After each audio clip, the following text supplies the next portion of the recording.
بسم اللہ الرحمن الرحیم۔ السلام علیکم، آپ دیکھ رہے ہیں الف نیوز اور میں ہوں آپ کے ساتھ ماجد علی۔ شامل کرتے ہیں پاکستان اور دنیا بھر سے بریکنگ نیوز ہیڈ لائنز۔ حزب اللہ کی پہلی بڑی کامیابی، اسرائیلی فوج کا کھلا اعتراف۔ اسرائیلی فوج نے کھل کر اعتراف کیا ہے کہ تاریخ میں پہلی بار حزب اللہ کا فائر کیا گیا میزائل تل اویو تک پہنچنے میں کامیاب رہا۔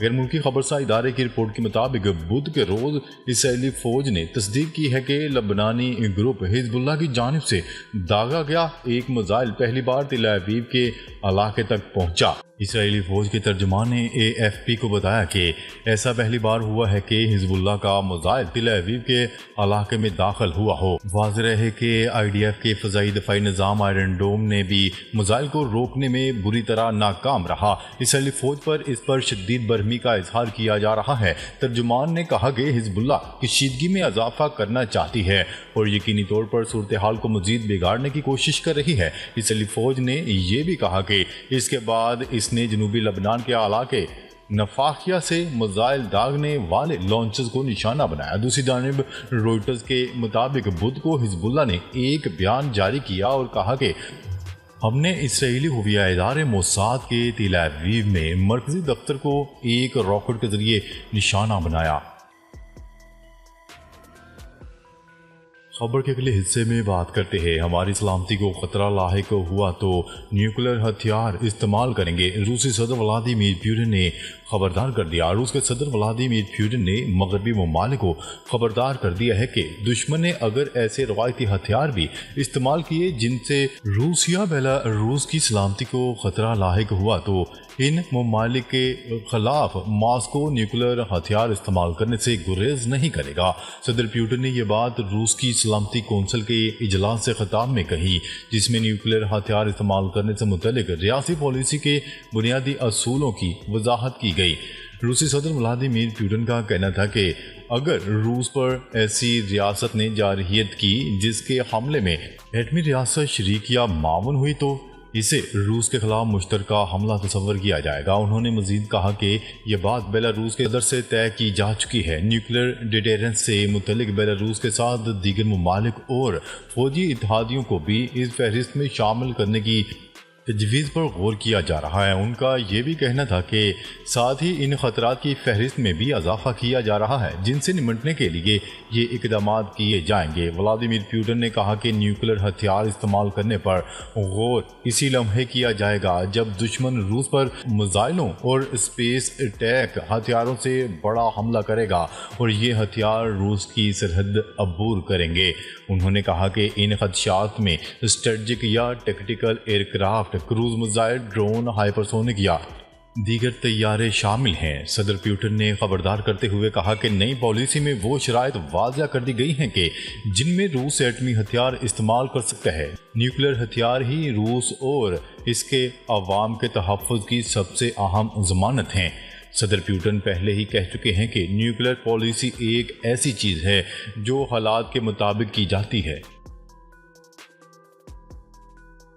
خبر کے اگلے حصے میں بات کرتے ہیں ہم بدلہ لیں گے۔ تہران میں فوجی ساز و سامان کی نمائش کے ساتھ اسماعیل ہانی کی تصاویر بھی لگائی گئیں۔ مشرق وسطی میں جاری کشیدگی کے دوران ایران نے دارالحکومت تہران کی شاہراہوں پر فوجی ساز و سامان سجا دیا۔ غیر ملکی خبرسا ایجنسی کی رپورٹ کے مطابق نمائش کا مقصد اسرائیل کو خبردار کرنا ہے کہ ایران حماس کے رہنما اسماعیل ہانیہ کی شہادت کے بعد جوابی کارروائی کے لیے تیار ہے۔ تہران کی سڑکوں پر بھاری فوجی ساز و سامان کے ساتھ بینرز بھی لگائے گئے ہیں جن پر لکھا ہوا تھا ہم بدلہ لیں گے۔ ساتھ ہی اسماعیل ہانیہ اور ایرانی پاسداران انقلاب کے کمانڈر قاسم سلیمانی کے پوسٹرز بھی آویزاں ہیں۔ دوسری جانب اقوام متحدہ کی جنرل اسمبلی سے خطاب میں ایرانی صدر نے فلسطین میں نسل کشی کے خاتمے اور غزہ میں فوری جنگ بندی کا مطالبہ کرتے ہوئے کہا کہ اسرائیل نے اپنے دفاع کے بہانے نسل کشی کی ہے۔ اس سے قبل ایران کے صدر مسعود پزشکیان نے اقوام متحدہ کی جنرل اسمبلی میں شرکت کے لیے نیو یارک پہنچنے کے بعد کہا تھا کہ ایران اسماعیل ہانی کی شہادت کا مناسب انداز میں جواب دے گا۔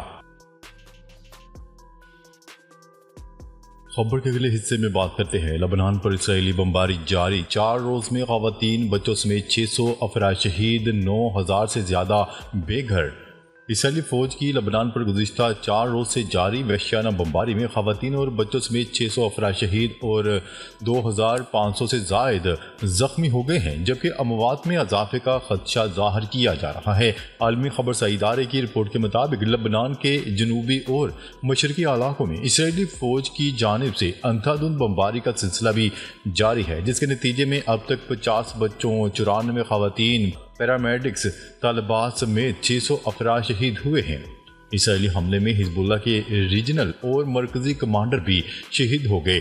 لبنان کی وزارت صحت کے مطابق بمباری کے نتیجے میں 2500 سے زائد افراد زخمی ہوئے ہیں، جن میں سے درجنوں کی حالت نازک ہے۔ شہید اور زخمی ہونے والوں میں زیادہ تر خواتین اور بچے بھی شامل ہیں، جبکہ متعدد گھر بھی تباہ ہو گئے ہیں۔ ہلاکتوں میں اضافے کا خدشہ ظاہر کیا جا رہا ہے۔ لبنانی وزارت صحت کے مطابق گزشتہ 24 گھنٹوں کے دوران مزید 51 افراد شہید جبکہ 200 سے زائد زخمی ہوئے۔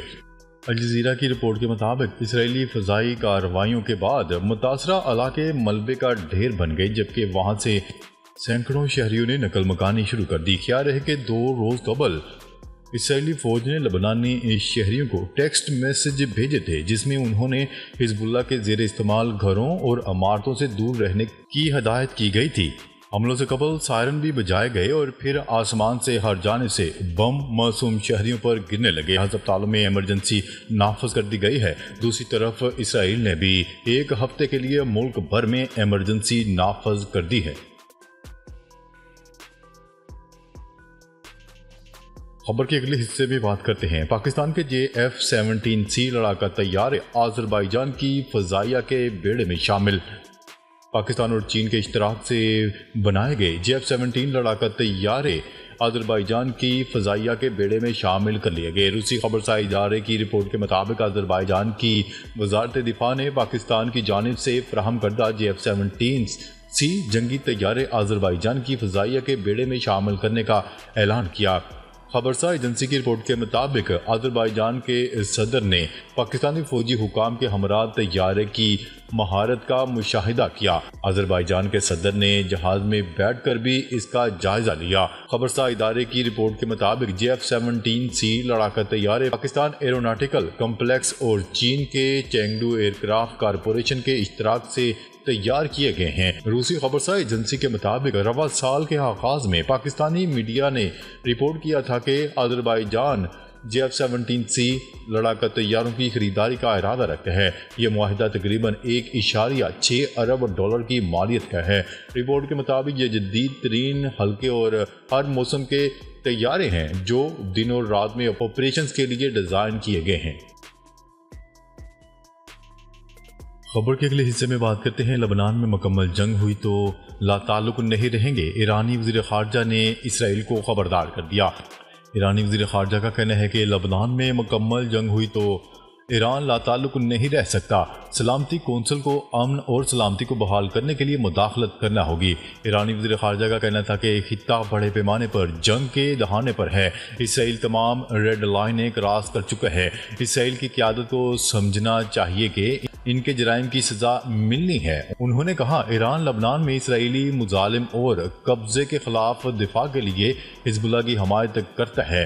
اقوام متحدہ میں اسرائیلی مندوب کا کہنا ہے کہ اسرائیل لبنان میں سفارتکاری کو ترجیح دے گا۔ حزب اللہ نے کارروائیاں روکی تو اسرائیل فوری طور پر رک جائے گا۔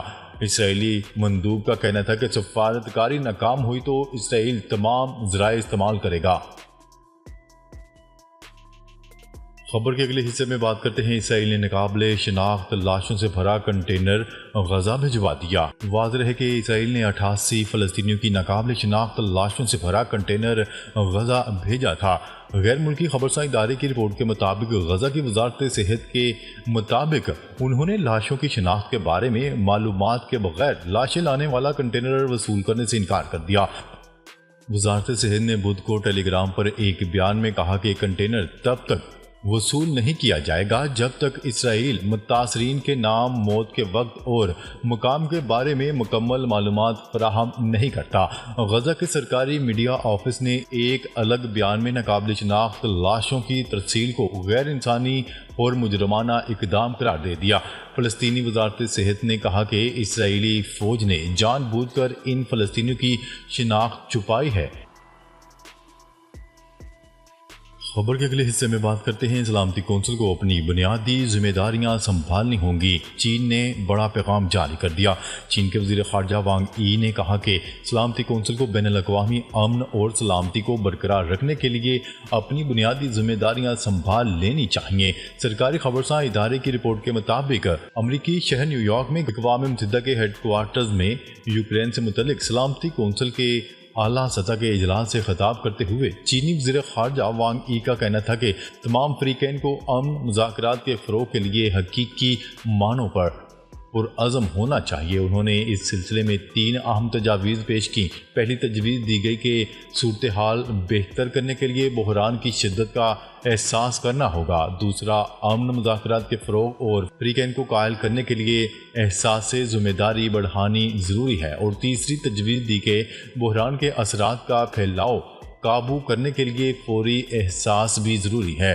وانگ ای کا کہنا تھا کہ صدر شی جن پنگ نے سنجیدگی سے نشاندہی کی ہے کہ تمام ممالک کی خود مختاری اور علاقائی سالمیت کا احترام کیا جانا چاہیے اور اس سلسلے میں اقوام متحدہ کے چارٹر کے مطابق اور اصولوں پر عمل ہونا چاہیے۔ ناظرین، اب تک کے لیے اتنا ہی۔ مزید خبریں لے کر بہت جلد آپ کی خدمت میں حاضر ہوں گے۔ تب تک کے لیے اپنا خیال رکھیے گا۔ اللہ نگہبان۔